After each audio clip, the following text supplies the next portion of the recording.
दोस्तों सोचिए, कितनी बार आपने अपने दिमाग में छोटे छोटे विचारों को लेकर तनाव महसूस किया है।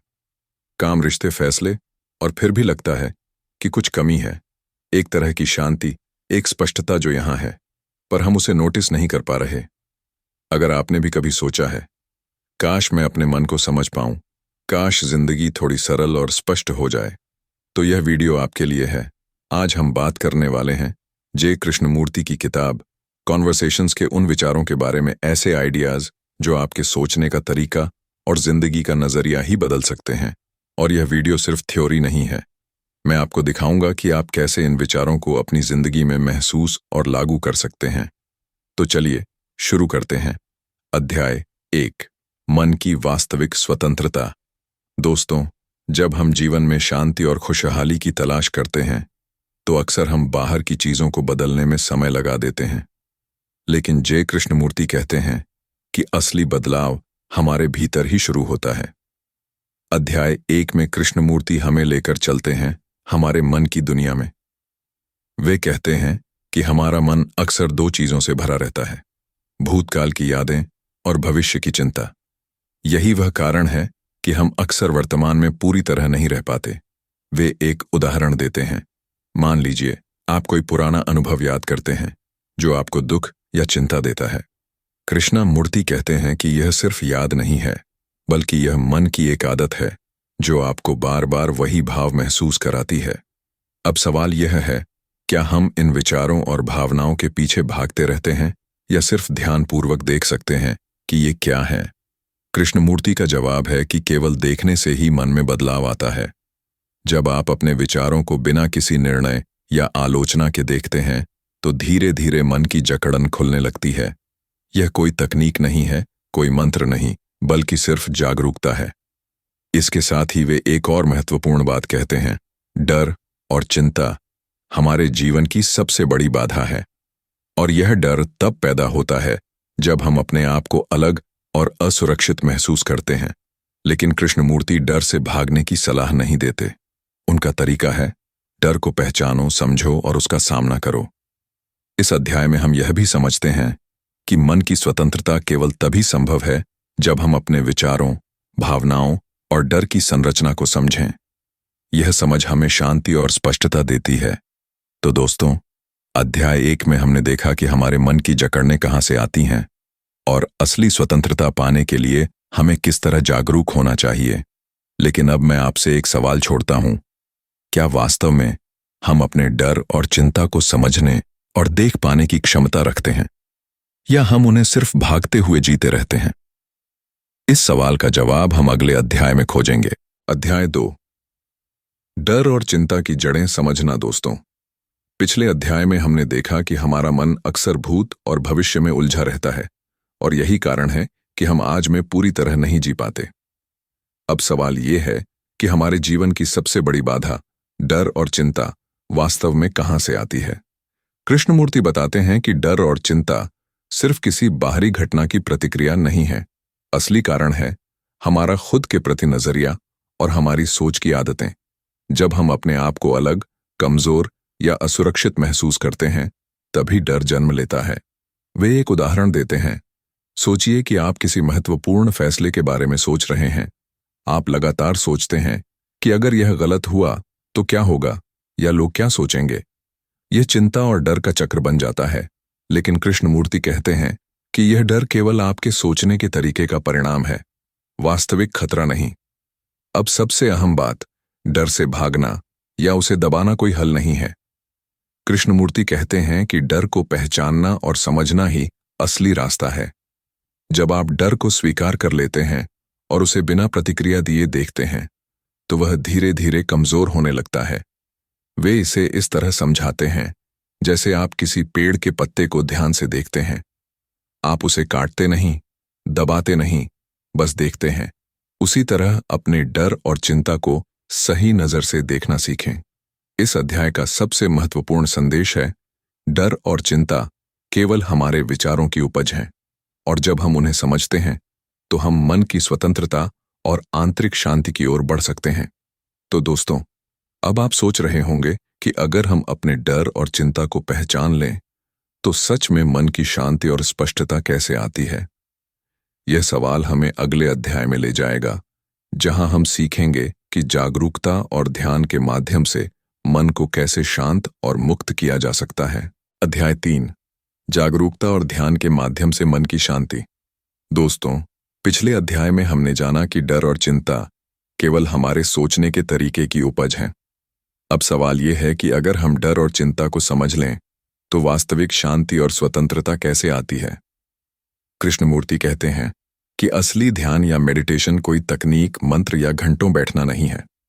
असली ध्यान है मन की पूरी जागरूकता। इसका मतलब है अपने विचारों, भावनाओं और प्रतिक्रियाओं को बिना किसी निर्णय या आलोचना के देखना। सोचिए, जब आप किसी फिल्म को सिर्फ देखते हैं, बिना कोई हिस्सा बदलने या रोकने की कोशिश किए, तो आप पूरी कहानी को समझ पाते हैं। उसी तरह जब आप अपने मन को देखते हैं, आप उसकी हर चाल और आदत को समझने लगते हैं। वे बताते हैं कि जब हम अपने मन को इस तरह देखते हैं तो धीरे धीरे भीतरी जकड़न कम होने लगती है, डर और चिंता कमजोर पड़ते हैं और शांति अपने आप महसूस होने लगती है। एक और महत्वपूर्ण बात, यह जागरूकता सिर्फ व्यक्तिगत शांति तक सीमित नहीं है। जब आप अपने मन के व्यवहार को समझते हैं तो आपके रिश्ते, फैसले और जीवन के छोटे बड़े पल भी स्पष्ट और सहज हो जाते हैं। कृष्णमूर्ति इसे इस तरह समझाते हैं जैसे आप किसी गाड़ी को सही तरीके से ड्राइव करना सीखते हैं, बिना रुकावट और बिना टकराव के। उसी तरह जागरूक मन आपको जीवन में साफ और स्वाभाविक निर्णय लेने में मदद करता है। तो दोस्तों, अध्याय 3 में हमने जाना कि मन की शांति और स्वतंत्रता केवल जागरूकता और ध्यान से आती है और यह हमें जीवन में स्पष्टता और सहजता देती है। लेकिन अब मैं आपसे एक सवाल छोड़ता हूं, क्या सच में हम रोजमर्रा की जिंदगी में इस जागरूकता को बनाए रख सकते हैं, या हमारे पुराने विचार और आदतें फिर से हमें घेर लेंगी? इस सवाल का जवाब हमें अगले अध्याय में खोजने की कोशिश करेंगे। अध्याय 4, संबंधों में जागरूकता और सच्चा समझना। दोस्तों, अब तक हमने देखा कि डर और चिंता केवल हमारे मन के विचारों से आते हैं और जागरूकता ही मन की शांति की चाबी है। लेकिन जीवन केवल हमारे मन तक सीमित नहीं है। हमारे रिश्ते भी हमारी खुशी और शांति में बड़ी भूमिका निभाते हैं। कृष्णमूर्ति बताते हैं कि असली संबंध तभी संभव हैं जब हम अपने अहंकार और अपेक्षाओं से मुक्त हों। अक्सर हम दूसरों से प्यार, स्वीकृति या समर्थन की उम्मीद रखते हैं, और जब ये उम्मीदें पूरी नहीं होती तो तनाव और दुख उत्पन्न होता है। वे कहते हैं कि सच्चा संबंध केवल देने और समझने में होता है, मांगने या बदलने में नहीं। उदाहरण के लिए, अगर आप अपने साथी से प्यार करते हैं तो उसका प्यार पाने के लिए नहीं, बल्कि उसे समझने और स्वीकारने के लिए होना चाहिए। कृष्णमूर्ति का यह विचार हमारे रोजमर्रा के जीवन में बड़ा बदलाव ला सकता है। जब हम रिश्तों में जागरूक होकर और बिना उम्मीद के जुड़ते हैं तो न केवल तनाव कम होता है, बल्कि हमारे रिश्ते गहरे और सच्चे बनते हैं। एक और अहम बात, हमारे व्यवहार और प्रतिक्रियाओं को समझना भी जरूरी है। अक्सर हम बिना सोचे समझे प्रतिक्रिया देते हैं, जिससे मतभेद और संघर्ष बढ़ते हैं। जागरूकता हमें सिखाती है कि पहले देखें, समझें और फिर प्रतिक्रिया दें। तो अध्याय 4 में हमने जाना कि हमारी शांति और स्पष्टता सिर्फ मन के भीतर ही नहीं, बल्कि हमारे रिश्तों और संवादों में भी महत्वपूर्ण है। लेकिन अब मैं आपसे एक सवाल छोड़ता हूं, क्या सच में हम अपने रिश्तों में पूर्ण जागरूकता और समझ ला सकते हैं, या हमारे पुराने व्यवहार और आदतें फिर से वही पैटर्न दोहराएंगी? इस सवाल का जवाब अगले अध्याय में खोजेंगे, जहां हम सीखेंगे कि जीवन में स्थायी शांति और स्वतंत्रता कैसे बनाए रखी जा सकती है। अध्याय 5, जीवन में स्थायी शांति और स्वतंत्रता। दोस्तों, अब तक हमने यात्रा की है मन की जकड़नों से डर और चिंता को समझने तक, और यह सीखने तक कि जागरूकता और समझ हमारे मन और रिश्तों में कितनी अहम भूमिका निभाती है। लेकिन एक सवाल अब भी बाकी है, क्या हम वास्तव में जीवन में स्थायी शांति और स्वतंत्रता प्राप्त कर सकते हैं? और अगर हां, तो यह कैसे संभव है? जे कृष्णमूर्ति बताते हैं कि स्थायी शांति कोई बाहरी उपलब्धि नहीं है। यह किसी विशेष परिस्थिति, सफलता, पैसा या संबंध से नहीं आती। असली शांति और स्वतंत्रता का स्रोत है अंदर की समझ और जागरूकता। वे कहते हैं कि अधिकांश लोग जीवन में इस भ्रम में रहते हैं कि शांति और खुशी किसी बाहरी चीज को प्राप्त करने से आएगी। लेकिन वास्तविकता यह है कि जब हम अपने भीतर के डर, चिंता और अपेक्षाओं को पहचानते हैं और उन्हें समझते हैं, तभी मन स्वतः ही शांत हो जाता है। एक महत्वपूर्ण बात जो कृष्णमूर्ति बार बार कहते हैं वह यह है कि मन को आज के पल में पूरी तरह उपस्थित होना सीखना चाहिए। अक्सर हमारा मन भूतकाल की यादों में फंसा रहता है या भविष्य की चिंता करता है। यही कारण है कि हम जीवन को पूरी तरह नहीं जी पाते। कल्पना कीजिए, आप किसी खूबसूरत शाम का आनंद ले रहे हैं। अगर आपका मन लगातार सोच रहा है कि कल क्या होगा या पिछले अनुभव ने क्या गलत किया, तो आप इस पल की सुंदरता को महसूस नहीं कर पाएंगे। कृष्णमूर्ति कहते हैं कि यही कारण है कि शांति और स्वतंत्रता सिर्फ वर्तमान में मौजूद है। लेकिन केवल वर्तमान में रहना ही काफी नहीं है, हमें मन की संरचना को समझना भी जरूरी है। हमारे विचार, भावनाएं और प्रतिक्रियाएं अक्सर हमें बिना बताए प्रभावित करते हैं, और यही पैटर्न जीवन में तनाव और दुख पैदा करता है। कृष्णमूर्ति एक उदाहरण देते हैं।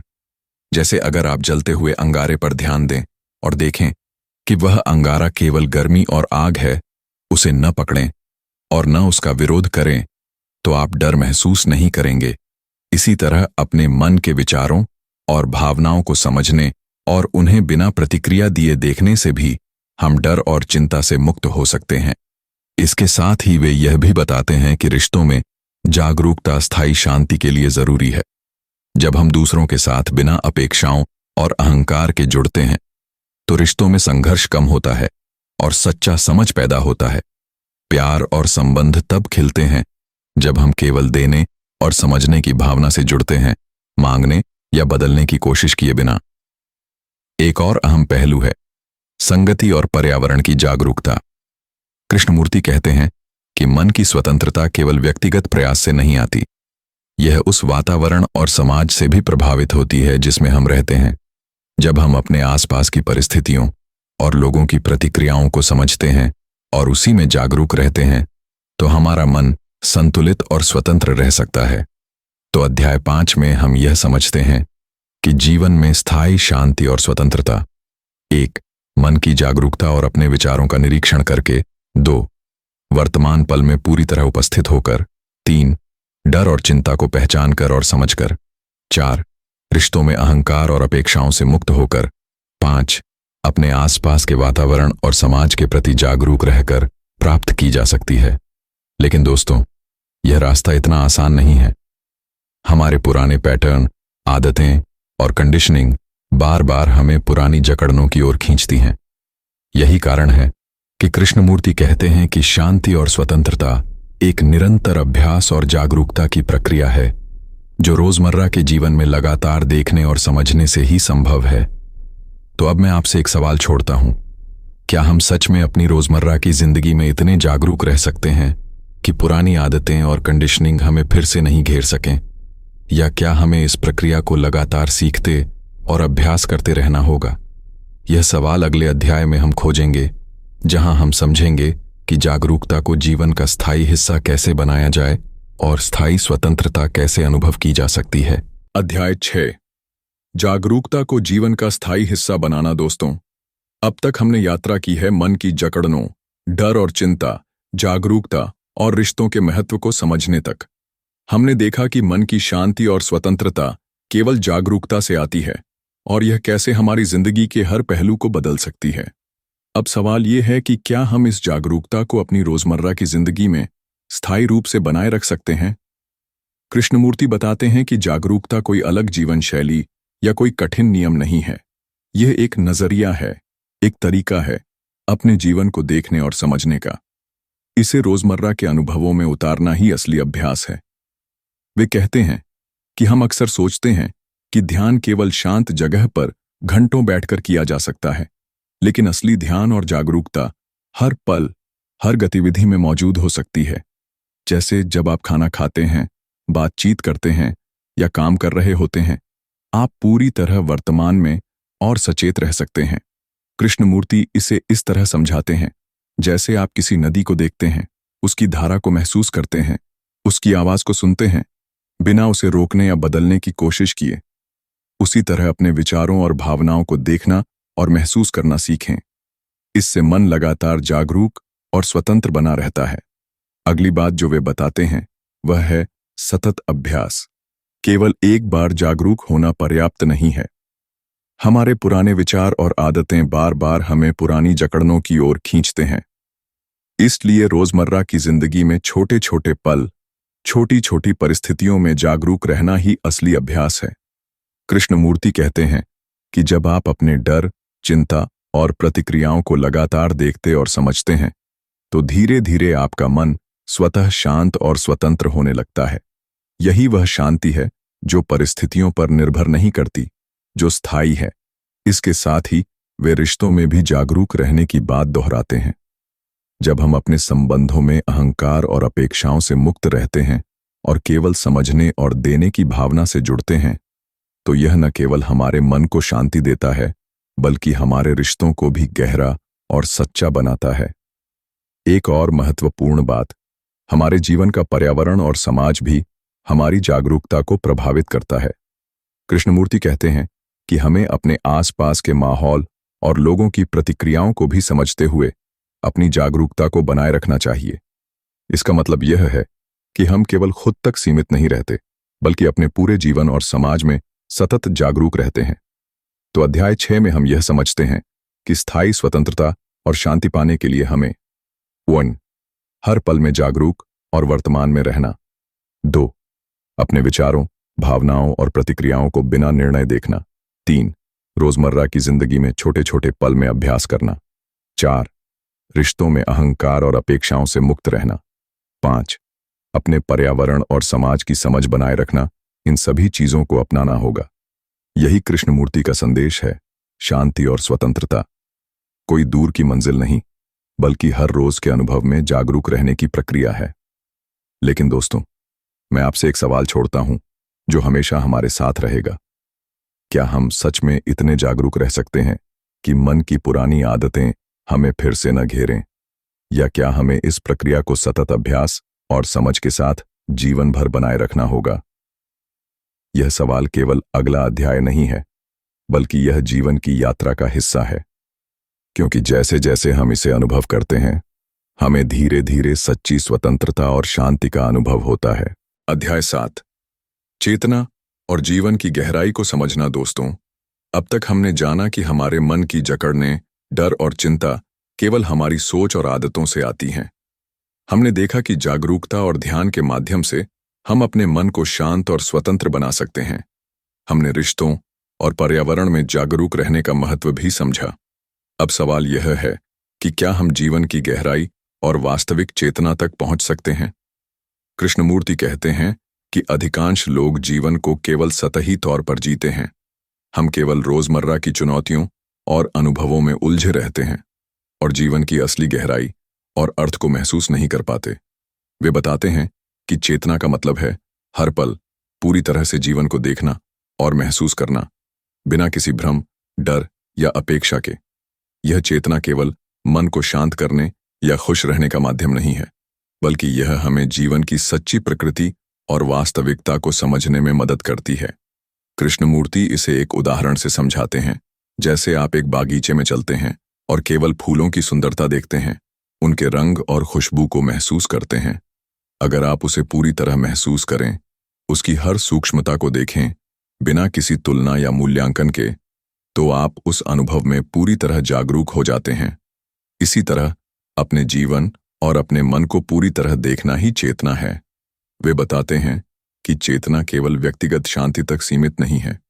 जब आप पूरी तरह जागरूक रहते हैं, तो यह आपके कार्य, रिश्तों और समाज के प्रति आपके दृष्टिकोण को बदल देती है। आप बिना किसी स्वार्थ, अहंकार या अपेक्षा के निर्णय लेने लगते हैं। आप जीवन को उसी तरह स्वीकार करते हैं जैसे यह है, और इससे आंतरिक स्वतंत्रता मिलती है। एक और महत्वपूर्ण बात कृष्णमूर्ति कहते हैं, चेतना और जागरूकता स्थायी अभ्यास मांगते हैं। हम बार बार पुरानी आदतों और कंडीशनिंग में फंस जाते हैं। इसलिए यह जरूरी है कि हम हर पल खुद को देखना और समझना न छोड़ें। इसके अलावा वे बताते हैं कि वास्तविक चेतना में स्वयं और दूसरों के बीच की सीमाएं धीरे धीरे धुंधली होने लगती हैं। जब हम अपने मन और व्यवहार को पूरी तरह समझते हैं तो हम दूसरों को भी बिना किसी पूर्वाग्रह या अपेक्षा के देख पाते हैं। यही गहरी सहानुभूति और समझ का आधार है। तो अध्याय 7 में हमने जाना कि जीवन की गहराई और वास्तविक चेतना। 1. हर पल पूरी तरह जागरूक और वर्तमान में रहकर। 2. अपने विचारों, भावनाओं और प्रतिक्रियाओं को बिना निर्णय देखकर। पुरानी आदतों और कंडीशनिंग को लगातार समझते हुए। 4. दूसरों और समाज के प्रति भी जागरूकता बनाए रखकर अनुभव की जा सकती है। यह चेतना हमें केवल आंतरिक शांति नहीं देती, बल्कि हमारे पूरे जीवन और रिश्तों को सच्चाई और स्पष्टता के साथ बदल देती है। लेकिन मैं आपसे एक सवाल छोड़ता हूं, क्या हम सच में इतनी गहरी चेतना और जागरूकता तक पहुंच सकते हैं कि जीवन की हर घटना और अनुभव हमें बदल दे? या क्या हम फिर भी पुरानी आदतों और प्रतिक्रियाओं के जाल में फंस जाएंगे? यह सवाल सिर्फ अगला अध्याय नहीं है, बल्कि यह जीवन की यात्रा का सबसे महत्वपूर्ण हिस्सा है, क्योंकि जैसे जैसे हम इसे अनुभव करते हैं, हमें जीवन की वास्तविकता और गहराई का सजीव अनुभव होता है। अध्याय 8, वास्तविक स्वतंत्रता और जीवन का संतुलन। दोस्तों, अब तक हमने जाना कि डर और चिंता हमारे मन की आदतों और सोच से आती है। हमने देखा कि जागरूकता, ध्यान और रिश्तों में समझ हमारे मन को शांति और स्वतंत्रता देते हैं। अब सवाल यह है कि क्या हम इस स्वतंत्रता को सिर्फ अपने मन तक सीमित रख सकते हैं, या इसे पूरे जीवन में, अपने रोजमर्रा के काम, संबंध और निर्णयों में लागू कर सकते हैं? कृष्णमूर्ति बताते हैं कि वास्तविक स्वतंत्रता का मतलब सिर्फ मन के भीतर आजादी महसूस करना नहीं है। इसका मतलब है कि हम अपने पूर्ण जीवन में संतुलन और स्पष्टता ला सकें। जीवन की हर घटना, हर चुनौती और हर अनुभव में वही स्वतंत्रता बनाए रखना असली कला है। वे समझाते हैं कि अक्सर लोग सोचते हैं कि स्वतंत्रता किसी बड़े निर्णय, नौकरी या स्थान परिवर्तन से आएगी, लेकिन कृष्णमूर्ति कहते हैं कि असली स्वतंत्रता अंदर से आती है और इसे बाहर की परिस्थितियों पर निर्भर नहीं किया जा सकता। वे एक उदाहरण देते हैं। मान लीजिए आप काम में तनाव महसूस कर रहे हैं। अगर आपका मन जागरूक है, आप अपने डर और चिंता को पहचान रहे हैं और उन्हें समझ रहे हैं, तो आप उस तनावपूर्ण स्थिति में भी संतुलित और स्पष्ट निर्णय ले सकते हैं। यही वास्तविक स्वतंत्रता है। इसके साथ ही वे बताते हैं कि जीवन में संतुलन बनाए रखने के लिए हमें रिश्तों, कार्यों और समाज में भी जागरूक रहना होगा। जब हम अपने अहंकार और अपेक्षाओं से मुक्त होकर दूसरों के साथ जुड़ते हैं और समाज में अपने स्थान को समझते हैं, तो जीवन में हर क्षेत्र में स्पष्टता और शांति आती है। कृष्णमूर्ति यह भी कहते हैं कि वास्तविक स्वतंत्रता और संतुलन केवल व्यक्तिगत प्रयास से नहीं आता। हमें अपने समाज, परिवेश और संबंधों के प्रति भी जागरूक होना होगा। इससे हम न केवल अपने मन को शांत रखते हैं, बल्कि अपने चारों ओर के वातावरण को भी संतुलित बनाते हैं। अध्याय 8 का सबसे महत्वपूर्ण संदेश यह है कि जीवन में वास्तविक स्वतंत्रता और संतुलन पाने के लिए हमें 1. अपने मन की जागरूकता बनाए रखना। 2. डर और चिंता को पहचानना और समझना। 3. हर परिस्थिति में संतुलित और स्पष्ट निर्णय लेना। 4. रिश्तों और समाज में अहंकार और अपेक्षाओं से मुक्त रहना। 5. अपने जीवन के हर पहलू में जागरूकता को बनाए रखना। यह अभ्यास आसान नहीं है। पुराने पैटर्न और आदतें बार बार हमें प्रभावित करती हैं। इसलिए कृष्णमूर्ति कहते हैं कि यह एक निरंतर प्रक्रिया और अभ्यास है। लेकिन दोस्तों, मैं आपसे एक सवाल छोड़ता हूं, क्या हम सच में जीवन की हर घटना में जागरूक रह सकते हैं और स्थायी संतुलन और स्वतंत्रता बनाए रख सकते हैं? या क्या पुरानी आदतें और प्रतिक्रियाएं फिर से हमें घेर लेंगी? यह सवाल अगले अध्याय में हम खोजने की कोशिश करेंगे, जहां हम सीखेंगे कि इस स्वतंत्रता और जागरूकता को जीवन का स्थायी हिस्सा कैसे बनाया जाए और इसे हर पल महसूस किया जा सके। अध्याय 9, आंतरिक स्वतंत्रता और जीवन में जिम्मेदारी। दोस्तों, अब तक हमने देखा कि डर और चिंता केवल हमारे मन की आदतों और सोच से आते हैं। हमने जाना कि जागरूकता और ध्यान हमें शांति और स्पष्टता देते हैं, और रिश्तों में अहंकार और अपेक्षाओं से मुक्त रहना जीवन को सहज बनाता है। अब सवाल यह है कि क्या हम इस आंतरिक स्वतंत्रता को जीवन की वास्तविक जिम्मेदारी के साथ जोड़ सकते हैं। कृष्णमूर्ति बताते हैं कि अक्सर लोग आंतरिक स्वतंत्रता को केवल खुद की खुशी या शांति तक सीमित कर लेते हैं, लेकिन असली स्वतंत्रता तभी पूरी होती है जब हम अपने निर्णयों और कार्यों के लिए पूरी तरह जिम्मेदार हों। वे एक उदाहरण देते हैं। मान लीजिए आप किसी टीम में काम कर रहे हैं। अगर आप अपने डर और चिंता से मुक्त हैं और अपने मन में जागरूकता बनाए रखते हैं, तो आप स्पष्ट और संतुलित निर्णय ले सकते हैं। लेकिन केवल आंतरिक शांति होना ही पर्याप्त नहीं है। आपको यह समझना होगा कि आपके निर्णय और कार्य दूसरों और समाज पर भी प्रभाव डालते हैं। कृष्णमूर्ति कहते हैं कि आंतरिक स्वतंत्रता और जिम्मेदारी एक साथ चलते हैं। जब हम अपने मन की स्थिति को समझते हैं और हर निर्णय में सचेत रहते हैं, तो हम न केवल अपने जीवन में शांति पाते हैं, बल्कि अपने आसपास के लोगों और समाज के लिए भी सकारात्मक योगदान दे सकते हैं। वे बताते हैं कि इसके लिए जरूरी है कि हम मन की जागरूकता को स्थायी बनाए रखें। यह केवल कुछ समय के लिए ध्यान या अभ्यास से नहीं आता। पुराने पैटर्न और आदतें बार बार हमारे मन को प्रभावित करती हैं। इसलिए यह एक सतत अभ्यास और जीवन शैली बनानी होती है। कृष्णमूर्ति यह भी कहते हैं कि जब हम अपने मन में जागरूक रहते हैं, तो हम असली स्वतंत्रता में रहते हुए भी जीवन की जिम्मेदारी स्वीकार कर लेते हैं। हम समझते हैं कि जीवन में हर घटना, हर रिश्ता और हर निर्णय हमारे ही हाथ में है, और यही समझ हमें वास्तविक स्वतंत्रता और सच्ची शक्ति देती है। इस अध्याय का सबसे महत्वपूर्ण संदेश है कि आंतरिक स्वतंत्रता केवल अपने भीतर की शांति नहीं है। यह जागरूकता, समझ और जिम्मेदारी का संतुलन है। जब हम इसे अपनाते हैं, तो हमारा जीवन न केवल स्पष्ट और शांत होता है, बल्कि उद्देश्यपूर्ण और प्रभावशाली भी बन जाता है। तो दोस्तों, मैं आपसे एक सवाल छोड़ता हूं। क्या हम सच में आंतरिक स्वतंत्रता और जीवन की जिम्मेदारी को साथ में निभा सकते हैं, या क्या हमें कभी न खत्म होने वाले संघर्ष और पुरानी आदतों के जाल में फंसना पड़ेगा? यह सवाल हमें अगले और अंतिम अध्याय में ले जाएगा, जहां हम सीखेंगे कि कैसे पूरी यात्रा को एक स्थायी और व्यावहारिक जीवन दर्शन में बदलें। अध्याय 10, जीवन को जागरूकता और स्वतंत्रता के साथ जीना। दोस्तों, अब तक की हमारी यात्रा काफी लंबी और महत्वपूर्ण रही है। हमने देखा कि डर और चिंता केवल हमारे मन की आदतों और सोच से आते हैं। हमने जाना कि जागरूकता और ध्यान हमें शांति और स्पष्टता देते हैं। हमने रिश्तों में अहंकार और अपेक्षाओं से मुक्त रहने, जीवन में संतुलन बनाए रखने और आंतरिक स्वतंत्रता के साथ जिम्मेदारी निभाने तक की यात्रा की। अब आखिरी और सबसे महत्वपूर्ण सवाल यह है, हम इस पूरी यात्रा को अपने रोजमर्रा के जीवन में स्थायी रूप से कैसे लागू करें? कृष्णमूर्ति कहते हैं कि जीवन में स्थायी स्वतंत्रता और जागरूकता कोई अलग जीवन शैली नहीं है। यह हर रोज के छोटे छोटे अनुभवों में लागू होने वाला नजरिया है। जैसे आप अपने घर, काम, रिश्तों और समाज में हर कदम पर जागरूक रहते हैं, वैसे ही आप वास्तविक स्वतंत्रता का अनुभव करते हैं। वे उदाहरण देते हैं, जब आप किसी मुश्किल परिस्थिति में फंसते हैं, जैसे काम का तनाव या रिश्तों में मतभेद, अगर आपका मन जागरूक और शांत है, तो आप स्पष्ट और संतुलित निर्णय ले सकते हैं। और यही जागरूकता हमें पुरानी आदतों और कंडीशनिंग के चक्र से मुक्त करती है। कृष्णमूर्ति यह भी कहते हैं कि वास्तविक स्वतंत्रता और जागरूकता अपने आप में ही आनंद और शांति का स्रोत है। हमें इसे किसी बाहरी सफलता, पैसा या स्थिति पर निर्भर नहीं करना चाहिए। जब आप जागरूक होते हैं, तो जीवन के हर पल में आप सहज, स्पष्ट और संतुलित महसूस करते हैं। एक और महत्वपूर्ण बात, यह जागरूकता केवल व्यक्तिगत शांति तक सीमित नहीं है।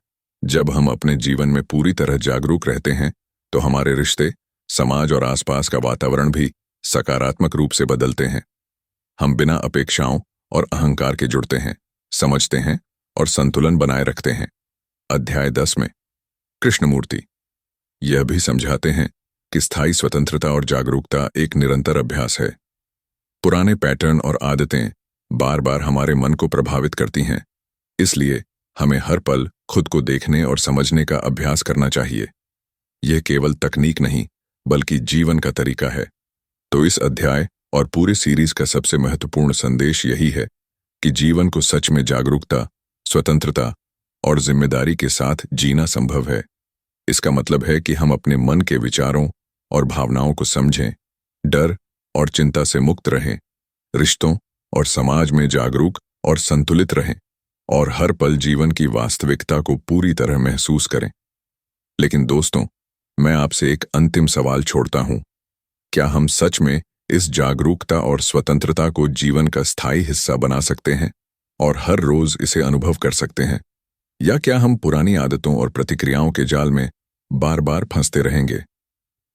तो दोस्तों, आज हमने यात्रा की है जे कृष्णमूर्ति के विचारों के साथ, मन की जकड़नों, डर और चिंता, जागरूकता, रिश्तों में समझ और जीवन में वास्तविक स्वतंत्रता और शांति तक। हमने जाना कि असली बदलाव किसी बाहरी चीज से नहीं, बल्कि हमारे अपने भीतर की जागरूकता और समझ से आता है। जीवन की हर घटना, हर अनुभव और हर रिश्ता हमें सीखने और विकसित होने का मौका देता है, अगर हम उसे पूरी तरह जागरूक और समझदारी से देखें। याद रखिए, यह सिर्फ पढ़ने या सुनने की चीज नहीं है। यह एक यात्रा और अभ्यास है जो हमें धीरे धीरे वास्तविक स्वतंत्रता, शांति और संतुलन की ओर ले जाती है। अगर आपको यह वीडियो पसंद आया और आप चाहते हैं कि हम और भी ऐसी थॉट प्रोवोकिंग और लाइफ चेंजिंग सामग्री लाएं, तो वीडियो को लाइक और शेयर करें और हमारे चैनल को सब्सक्राइब करना न भूलें।